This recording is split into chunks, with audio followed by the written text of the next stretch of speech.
我看着电脑屏幕上面的潜艇和鱼的画面，陷入了沉思。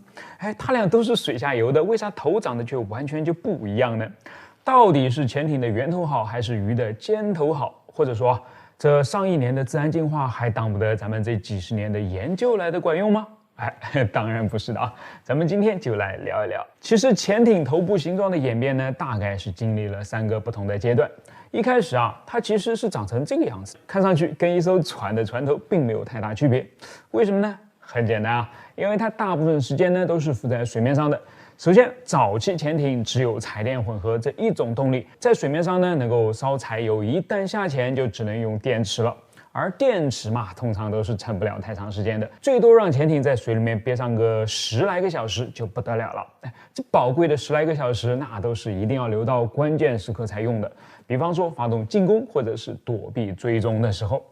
另外啊，相比起能够开出马力的柴油机，靠电池驱动的电动机当然是显得功率不够啦。美国在2战时期生产的巴老级潜艇在水面上航行的时候呢，最高可以飙到20节以上的航速，但下潜到水下后就再快也快不过9节了。这速度损失可不止一点点啊。于是乎，早期潜艇在设计上呢，必然就会优先考虑水面上的性能。既然船首的造型已经被证明十分好用了，那自然潜艇也应该将其移植过来，对不对？好，这是第一阶段。第二阶段的开启钥匙呢是核动力，开启人则是美国的鹦鹉螺号与蓝鳍金枪鱼号。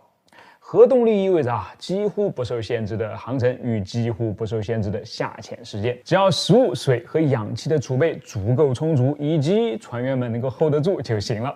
于是怎么优化潜艇在水下的航行性能呢？就是一个摆在工程师面前的难题了。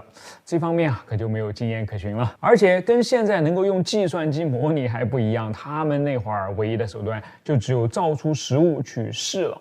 于是2艘现代潜艇的先锋诞生了。装着核反应堆的鹦鹉螺号是世界上第一艘核动力潜艇，也是第一艘从水底下穿越北极的潜艇。当然，很大程度上呢，它是在验证核动力这个新技术到底能够为潜艇带来多大的新的可能。蓝鳍金枪鱼号嘛，并不是一艘核潜艇，几乎与鹦鹉螺号同一时间开发的它呢，更重要的角色是研究水下动力学的特性，研究风洞测试，研究一艘只为了潜在水下的潜艇到底该长成什么样子最好呢？比方说最佳的建筑外形等等。好，我们分头稍微细说一下它俩啊。由于可以预见到潜在水下的时间明显增多了，为鹦鹉螺号设计头部的工程师就觉得咱不能还是像从前那样完全使用船首的造型了，应该让它稍微圆润饱满点更好。于是鹦鹉螺号的头部呢就成了这个造型，一半尖锐，一半圆润，稍微扩大的空间呢还能够为声呐留出位置。不过等它刚一接触水面，工程师就意识到他们犯了个大错啊。由于头部以及头部边上那对鳍的设计，让鹦鹉螺号里面的声呐完全就成了摆设。只要速度稍微快一点呢，声呐就会被自己头上发出的噪音给震成聋子了。一开始还好点啊，这样的线数呢在7节左右，到了后期，等它的服役快要结束的时候，只要速度接近4节，声呐就已经聋掉了。看起来这个奇怪的头部是必须要改掉才行啊！好在同一时间设计的蓝鳍金枪鱼呢，似乎早就预见到了，它采用的头部设计是普遍被认为在减阻方面效果更好的水滴型，而且也是世界上第一艘采用这个头部造型的潜艇了。果然效果马上就出来了，油门推一半就能比前一代使用船首造型的潜艇还要跑得快，水下的最高速度来到了25节，不仅速度快了，连机动性也更好了，而且虽然是柴油动力，但是却比核动力的鹦鹉螺号还要安静，你说气不气人吧？于是这个开创性的设计就此保留了下来。从今往后，美国的潜艇头部造型呢，基本上都是沿着这条路子走下去了。而与此同时，在世界的另一边，苏联人也下水了自己的第一艘核动力潜艇 K3列宁共青团员号，采用的头部是几乎如出一辙的球形，也用实际的成绩验证了，确实比船首型的头部要更好一些。好了，到这儿呢，我们就该问一个问题了。既然水下的潜艇目的就是为了要更快的速度、更强的机动性、更低的噪音以及更好的耐压能力，那么为什么非要是水滴型或是半球形呢？难道进化了上亿年的鱼头那样的流畅的尖形不会比它更好吗？实际上当然更好，而且在这几个方面呢是全都更好啊。现在的一项研究表明，把船首型头部椭圆形头部、圆锥形头部、球形头部和鱼头形头部放在一起，结果毫无悬念的是，船首型头部的水下阻力最大。毕竟它根本就不是为了水下设计的嘛。而剩下的阻力最大的，居然就是球形头部了。阻力最小的，除了鱼头型头部呢，还有圆锥形头部。好吧，我们是剔除了一个最差的设计，但是却选了一个倒数第二的，这没理由啊。是的啊，要是现代潜艇只考虑机动性的话，的确没理由。但事实上呢，一个可能比机动性还要更重要的，就是潜艇的视力和听力了。声呐，现代潜艇上最不可或缺的东西。海军往往倾向于把尽可能大的声呐呢给装上潜艇，直到实在是撑不下了为止。所以你说一个又尖又窄的鱼头能放下多大的声呐呢？根本行不通嘛。有的时候啊，就算是鱼雷发射管这么重要的东西跟声呐发生冲突的时候，海军也会毫不犹豫地选择声呐的。你看图利比号和长尾鲨号，前者呢不仅有个更大更圆的头部，好装下能够探测更远距离的大声呐，而且还把鱼雷发射管从头上给移到了两侧，只是为了腾出足够的空间。所以结论就出来了，潜艇的头部呢，其实看的是阻力、空间综合在一起的系数高不高。球星很高，那就用它了。好了，这个呢就是今天的内容。我是火箭叔，关注我，把不一样的科学知识讲给你听。如果把长征系列火箭摆成一排的话，就会发现一个奇怪的地方，那就是有的火箭中间是镂空的，比如长征23，而有的则没有镂空，比如长征57，这是怎么回事呢？我是百科全书火箭叔，今天呢我们就来详细的了解一下。实际上镂空的可不止长征23的各个型号啊，在长征14号上呢也是如此。再往远点看，俄罗斯的联盟号运载火箭的中间呢也是镂空的。它们镂空的地方全都在一个位置，那就是火箭第一级和第二级的连接处了。之所以要镂空呢，是为了在第二级火箭发动机点火的时候把热气给排出去的。现代火箭啊，绝大部分都采用的是多级设计，除了捆绑上助推以外呢，自己的本体也就是中间那根大圆柱也可能会分成几段，每一段都有各自的燃料箱和发动机，为的就是一边飞一边减重，烧完一段扔掉一段，把最宝贵的运载重量留给火箭头上那个我们真正想要放上轨道的东西了。所以啊，分离就是一个十分重要的环节了，但是也是一个难度很高的环节。这个乍听起来有点奇怪啊，分离不就是直接把上下两段分开而已吗？这有什么好难的呢？难就难在火箭上所使用的液体燃料上了。你看火箭的结构啊，两个燃料箱在上面，不管里面装的是液氧液氢还是液氧煤油，或者是液氧甲烷，它们都是通过位于燃料箱底部的管路输入到下面的发动机里面的，所以就要求燃料始终紧贴着燃料箱的底部才行啊，否则就抽不到燃料了嘛。这在地面上并不是什么问题啊，光靠地心引力就可以做到了。在火箭最初上升的阶段呢，也不是什么问题，因为加速度所产生的惯性也可以把燃料稳稳地压在底部。但是等到第一级和第二级需要分离的时候啊，就有大问题了。在第一级关机时，火箭会短暂的失去动力，加速状态也就暂时终止了。此时，第二级燃料箱里面的燃料呢，就会在失去加速度的压制后开始群魔乱舞了起来。这里正好有一段猎鹰9号2级氧箱内部的画面啊，可以看到，在发动机关机后的一瞬间啊，里面的燃料就乱飞了起来，很有可能就会离开燃料箱底部的发动机输送口了。如果这个时候贸然启动发动机，将可能导致管路进气，从而引发故障。这个嘛，是我们绝对不希望看到的。所以，为了让燃料重新或者始终沉到底部，就出现了两种截然不同的解决方案：热分离和冷分离。热分离指的是在第一级火箭还没有关机的时候，就开始让第二级火箭点火了。等到第二级火箭正常工作的时候，第一级的燃料也正好用光了。此时再启动脱离，通常用的是爆炸螺栓，把第一级给丢掉，顺便还可以用第二级火箭喷出的热气来把它推远一点，免得产生碰撞造成危险。这样做的好处就是在1、2级传递交接棒的时候呢，火箭始终没有失去加速度，燃料也就是始终沉底的，不用再担心2级发动机会有断气的风险了。但是你想啊，它俩还没有分开，中间就开始烧起来了。如果是采用完全密封的箭身的话，燃气该往哪儿钻呢？所以就要给它开窗透气了。长征1234和联盟号除了长征3F 以外呢，窗开的都是相当彻底啊，用的是这种管状框架来连接上下的。看得有点让人胆战心惊啊，总是感觉有点撑不住的样子。不过我专门就此问过长征火箭的制造专家，他说这些框架的强度完全没有问题。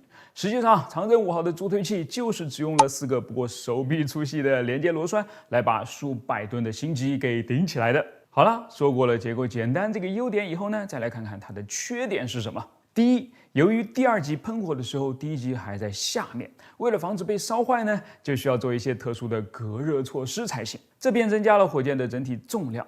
第二呢，由于分离时第1级还有推力产生，如果其产生的加速度高过了2级推力所产生的加速度的话，将导致2级还是贴在一起，无法分离，最终偏离轨道，任务失败。而且早期火箭由于2级间的信号一旦分离就被切断了，所以这个时候哪怕意识到了第1级的加速度过大，也很难再去控制和处理了。这个就是热分离。那么冷分离呢？顾名思义就是先分离再点火。典型的代表有欧美的火箭和我们的长征5号与7号。在这种情况下，怎么才能让乱飘起来的燃料顺利的沉底呢？通常它会用到装在2级之间的极尖段上面的小型推进器了。我们拿长征5号的分离时序图和土星5号的分离画面来举例说明。把它俩搭在一起有点奇怪但其实它们的分离方式还的确是一样的。首先是1级发动机关机，此时加速度就消失了。如果我们在2级燃料箱里面装了摄像机的话，应该就可以看到燃料飘起来了。接着装在极尖端上面的小型推进器呢，点火工作开始提供正推力。由于此时火箭已经位于低重力环境了，所以只需要一点点的加速度呢，就能使燃料再次沉底了。然后第1级上面的爆炸螺栓起爆，同时打开反推火箭，将自己主动推开，与第2级还有极尖段实现分离。现在只剩极尖段连着第2级了。在过了一小会儿之后呢，从极尖段上面会弹出几根推杆，用反作用力来实现同第2级的分离，同时还可以避免在此过程中碰到裸露在外面的发动机等零件。长征5号的第2级氧箱和发动机都是悬挂在极尖段里面的，导致了极尖段的分离行程呢超过了7米，是很怕发生碰撞的。好了，最后一样东西脱离完成之后呢，就该是点燃2级发动机了。整个冷分离也就到此结束。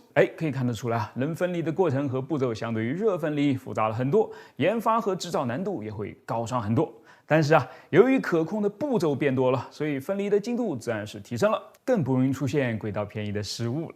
这大概也就是为什么我们哪怕克服再多困难，也要在新一代的长征5号和7号上面用冷分离的原因了吧。好了，下次看火箭发射的时候呢，你应该又多了一点谈资了吧？想要了解更多不一样的知识吗？我是火箭叔，那就一定要关注我哦。1940年，一个莫名的好运降临在了德国海军的头上。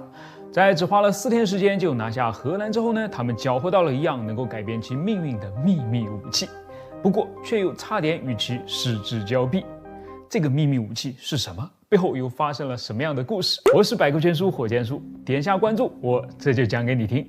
德国的 U 型潜艇早已大名在外，虽然名字叫做潜艇，但其实在2战之初呢，它主要是设计用来浮在水面上的，顶多是偶尔需要潜到水下稍稍躲避，或者执行非常罕见的日间攻击。之所以会这样呢，主要有2方面的原因。第一是当它靠近一支护航船队的时候，浮在水面上反而比潜在水底下要安全得多。这很反常，对不对？按理说躲在水里面让敌人看不见才是明智之举嘛。不过呢，这样的话敌人就可以听到你了。用声呐，声呐最早是在1战结束时被发明出来的，后来经过不断的改进到了2战初期已经可以达到实战效果了。它用发射器向水中发射出一个高度定向的声波，通过监听其撞上物体后反射回来的回波，判断出这个物体的距离与方位。这对于潜在水下的 U 型潜艇来说构成了巨大的威胁，但是如果浮出水面嘛，它就一点办法没有了。而且在海浪的掩护下，U 艇也不见得那么容易被看到。另外一个原因这跟它本身的动力系统有关了。U 型潜艇主要是靠柴油发动机来推进与供电的，而柴油机必须要吸气和吐气，它们都得在水面上才能完成。若是不得已要下潜呢，就必须关闭柴油机，切换成电动机。电动机嘛，一是开得慢，二是开不久，当然能不用就不用了。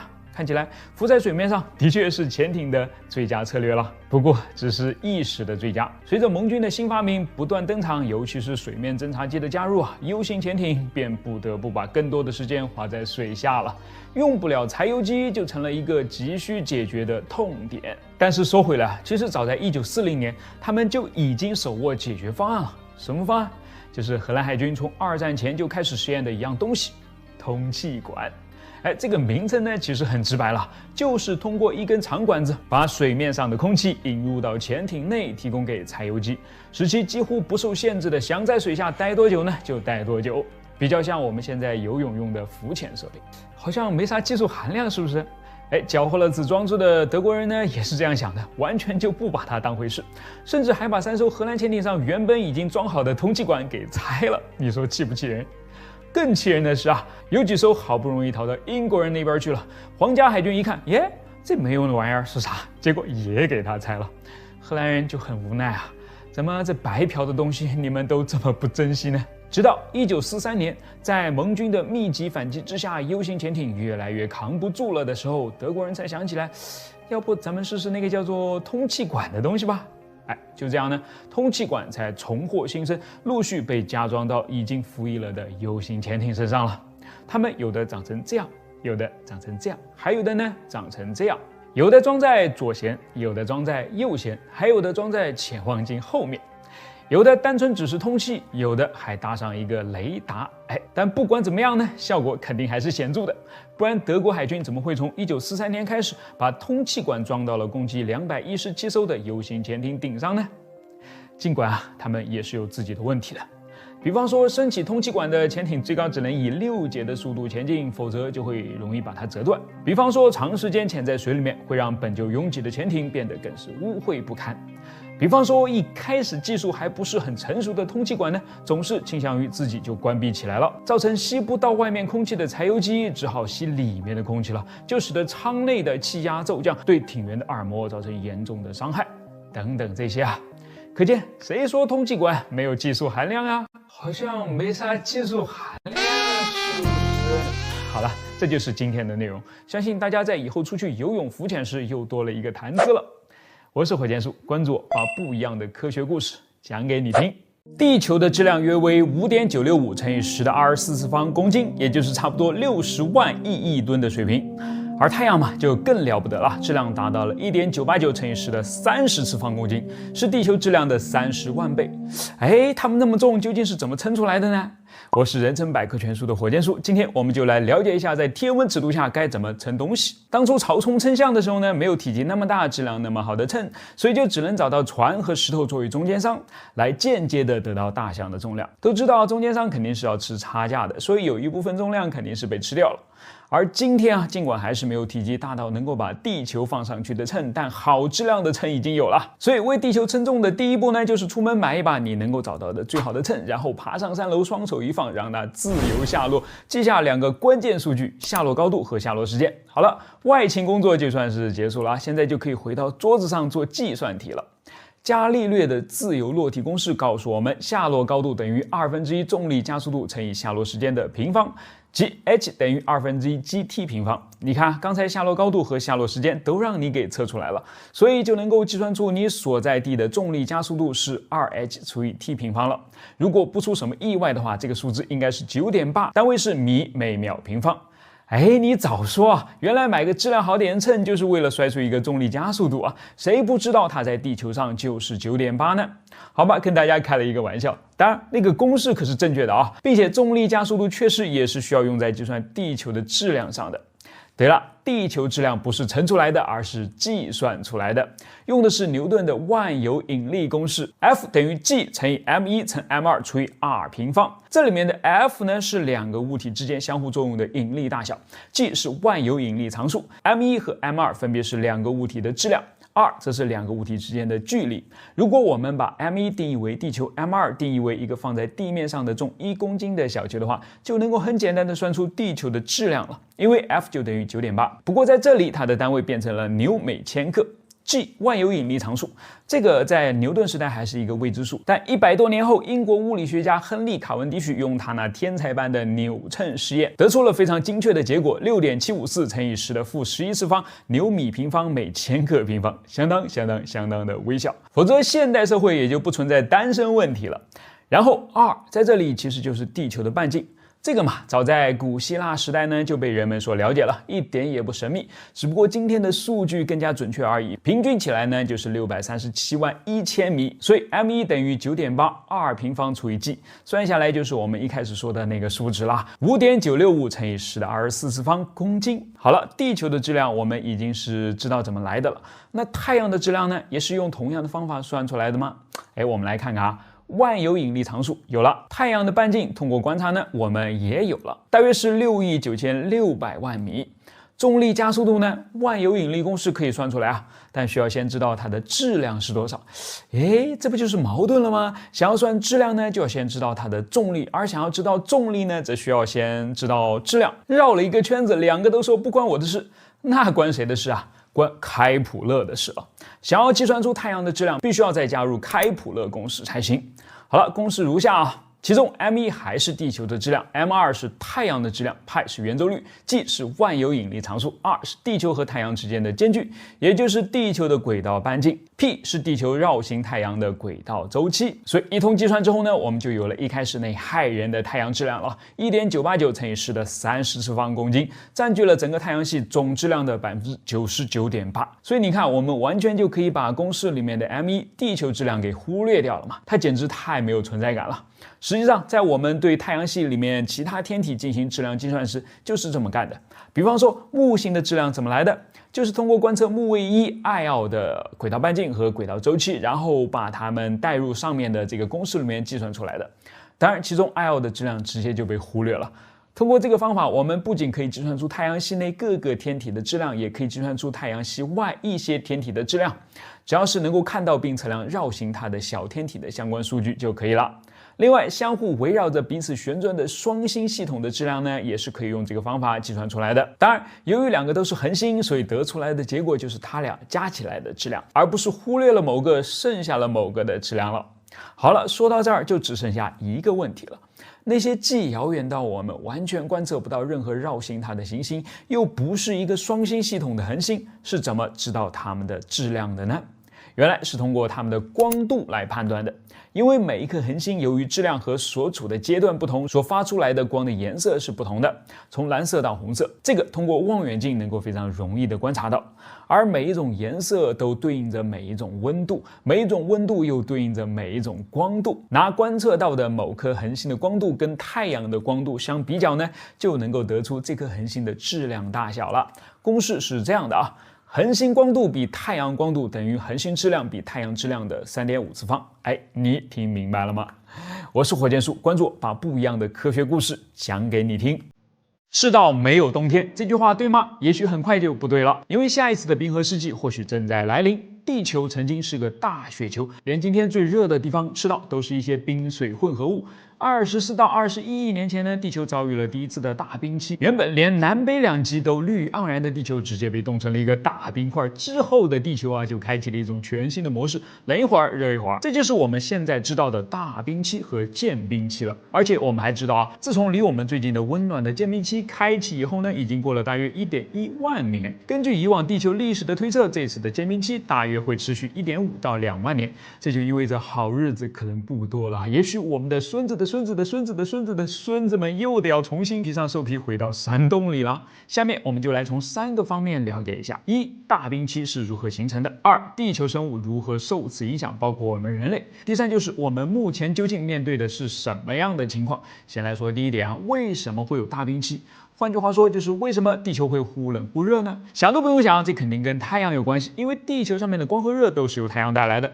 之所以太阳带给地球的热量总是在变，那是因为地球总是在变，地球的运行轨道、地轴的行角和地轴的方向都在周期性的变化。发现这点的是塞尔维亚科学家米卢汀·米兰科维奇。所以地球这3种周期性的循环变化也叫做米兰科维奇循环。循环一，轨道变化，指的是地球围绕太阳公转的轨道会周期性的变得更圆或者变得更更妥。这是由于木星和土星的引力拖拽所造成的。这个周期呢，大概在10万年左右。当地球公转的轨道变到最椭圆的时候呢，远日点到太阳的距离会比近日点到太阳的距离多上大约30%，这会加剧季节之间的气温变化。循环2是地轴倾角的变化。你应该知道啊，地球的自转轴呢，并非与公转平面垂直的，而是大约倾斜了20来度。但也许你不知道的是，这个倾角并不是一个固定的值，它是在22.1度到24.5度之间来回摇摆。尽管摆完一个周期的时间比较长，大约需要花上4万年，但同样它也在为极端的季节变化做出贡献。循环3是地球自转轴方向的变化。尽管地球正在绕着自己的自转轴旋转，但其实地球的自转轴本身也在旋转，它围绕的是一根垂直于地球公转平面的轴旋转的。这听起来也许有点复杂，但如果你玩过陀螺的话，就能够很容易的明白我讲的是什么了。这样的现象被称为进动，大约26000年转上一圈，它可以将北半球温暖的近日点冬季转变为极其寒冷的远日点冬季。综上，太阳到底有多少热量能够抵达地球，取决于地球处在米兰科维奇循环中的哪个位置。当地球接收到的热量最少时，夏季的温度会降到最低，所以无法融化冬天里面留下来的积雪，而较多留下的积雪呢，又会把更多的阳光给反射回太空当中，导致温度变得更低。同时，寒冷的温度还会把大气中的保温层二氧化碳锁到海洋当中去，使温度进一步下降。这样往复循环就使地球越来越冷，于是就迎来了大冰期。那么，地球温度的交替变化会对居住在这里的生物造成怎样的影响呢？别的不说，人类的繁盛就得要好好的感谢它。大约在11万年前，也就是上一次的冰期，而在同一时期啊，在严寒中挣扎求生的不止只有人类一只。当时的尼安德特人也在努力的挺过严寒。尼安德特人比人类矮壮，前臂和胫骨比较短啊，有助于保存身体的热量。他们也会搭建简单的庇护所，还会拉兽皮当毯子，用木材生火取暖。天气温和时，他们会猎杀马鹿；天气转冷时，则改捕猎驯鹿。而当整个大地被冰封之际呢，他们便前往南方避冬，但最终还是无法避免在2万年前的末次生命期时灭绝。人类则最终获得了胜利，赢得了与其他食物链顶端捕食者的竞争，开启了所谓的人类世。最后，如果我们真的马上就要面临一轮新的大冰期，人类世会不会也将遭遇威胁呢？至少现在看起来，我们与其担心降温，不如担心升温。本来按照地球的计划，它正准备给自己放寒假，但人类却想要过暑假。自19世纪以来，随着化石燃料使用的增加，空气中的二氧化碳含量开始升高，这让全球气温不降反升，所以我们大概率是直接抵消了一次冰川期，厉害吧？值得骄傲吧？考虑到计算机模型告诉我们，再这样玩下去，到这个世纪末，海平面在上升30到100厘米后，将会直接淹掉很多的沿海城市与岛屿国家之后呢，我们最好还是克制一下吧。我是火箭叔，关注我，让科学更有趣。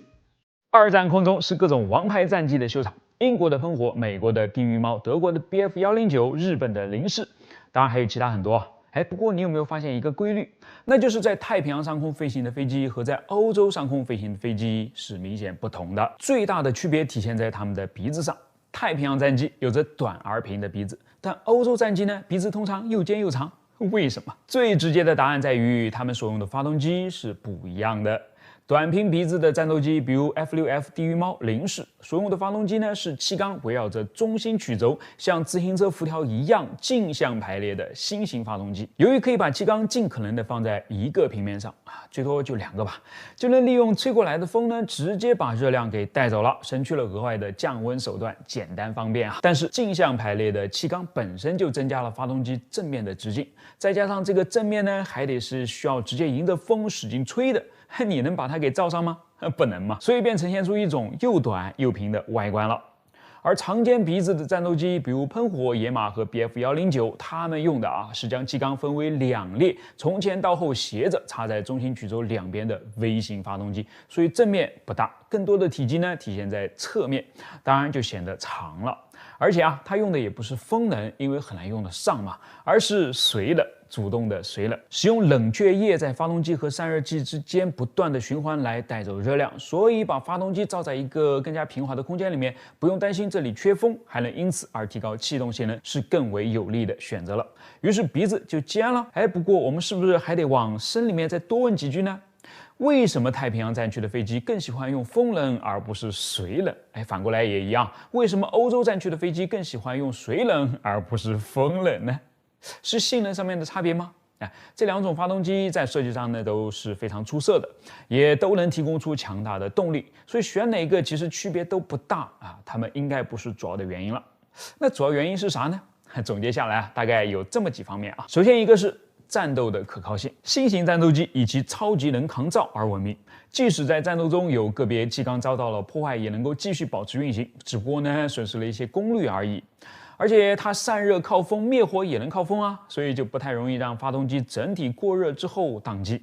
但对于液冷的微型发动机而言啊，气缸的损坏可能导致冷却液的流失，发动机在无法有效降温之后呢，便直接停掉了。这个在欧洲上空非常糟糕，但是换在太平洋上空哪里只是糟糕啊？原因很简单啊，这里到处都是水，一片无垠的水啊。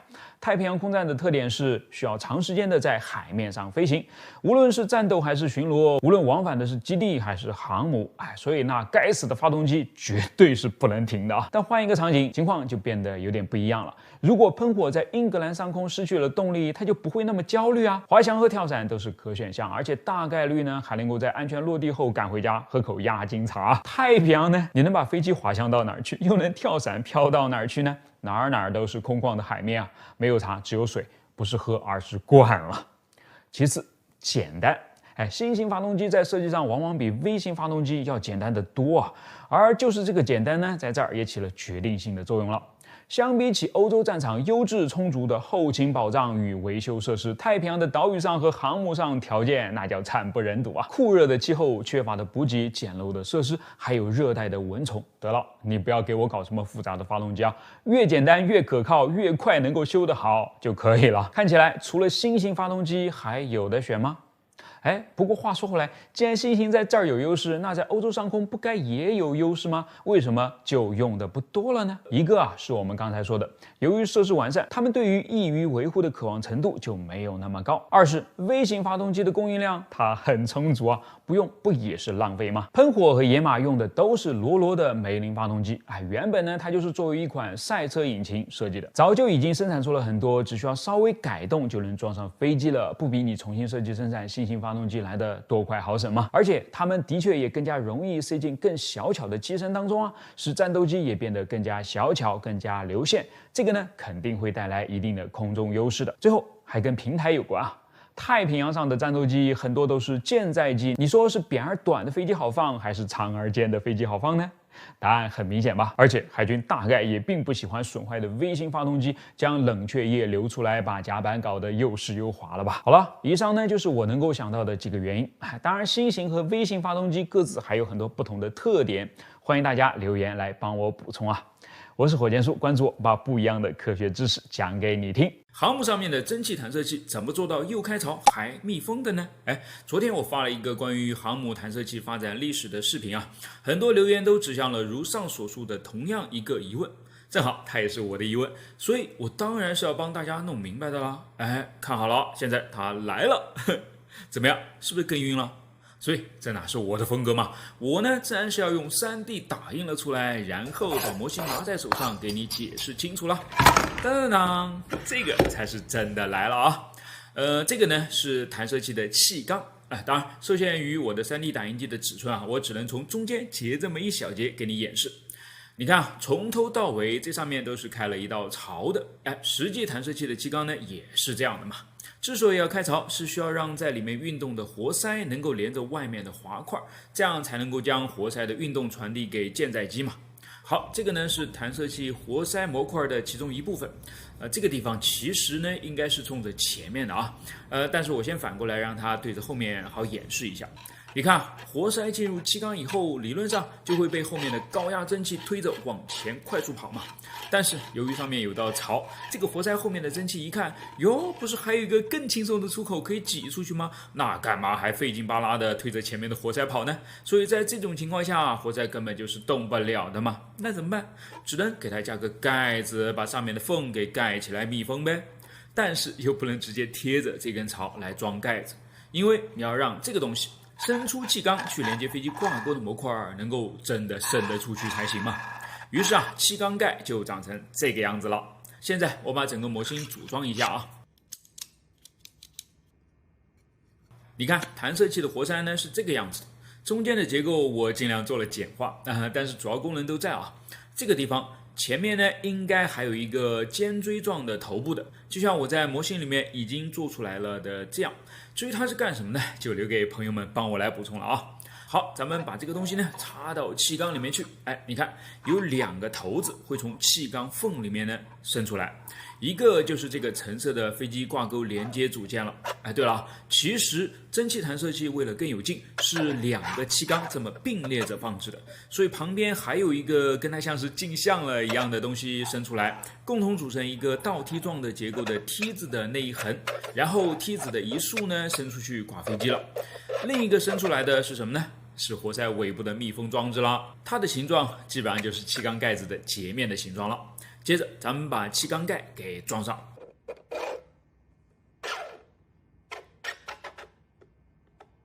好，这个时候啊，我们再从屁股后面来看看啊，基本上整个活塞的后面呢就是密封不漏气的了，因为活塞屁股的截面呢已经差不多把整个气缸带气缸盖组成的截面都给覆盖完了。除了这边啊还是有道缝嘛。现在你不往上漏气了，但是要让蒸汽拐个弯向下漏吗？当然是不行的啦。接下来就是这个不起眼但是却非常关键的部件——密封条大显身手的时候啦。你看，往这条缝里面一插，就完全挡住了吧？而且蒸汽的压力呢，还会把它天然的给压紧，就更不会漏气了，只会把所有的力量都传递到活塞上去的。那么这根密封条是怎么跟这个橙色的需要伸出整个气缸去的，似乎有你没他，一山不容二虎的东西和谐相处的呢？咱们打开气缸盖来看看啊。你看，原来是这样的，它的顶上啊是专门为密封条的穿过留出了空间的，而之所以要设计这样的斜坡，就是为了更顺滑的将密封条给顶起来，然后当橙色的滑块通过密封条，又会被活塞尾部的这样一个结构给压下去，再继续回到原来的位置，让气缸再度回到密封状态。咱们把这几个零件稍微固定一下，塞入密封条来看看啊。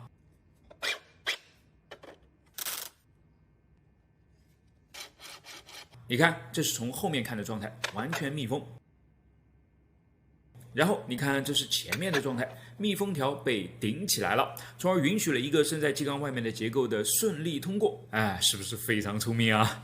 它呢，就是英国工程师科林·米切尔的发明了。可以说啊，航母因为有了它，才能变得如此强大。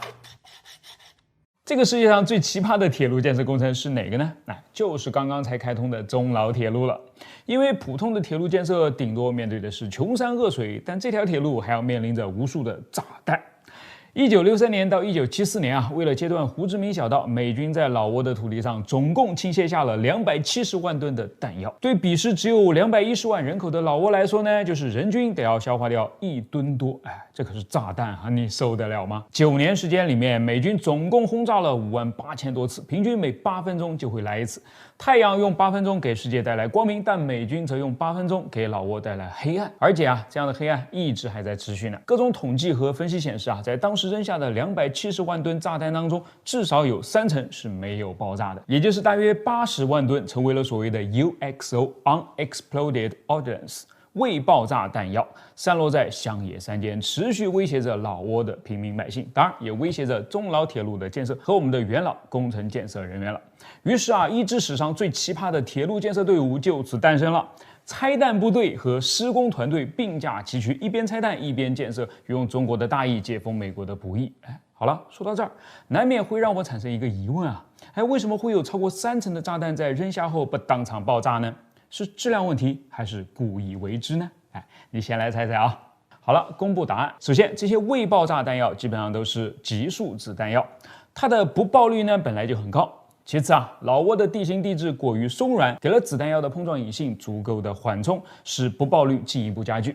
最后啊，美军为了增加子弹药对地面人员的威慑力，让他们不敢去拆，特意改变了引信的起爆方式，将原本的定时起爆引信呢，通过用一层胶质流液的包裹，以其天然的不确定性，改成了一种不定时的延时起爆引信。于是不可控的因素进一步增加了。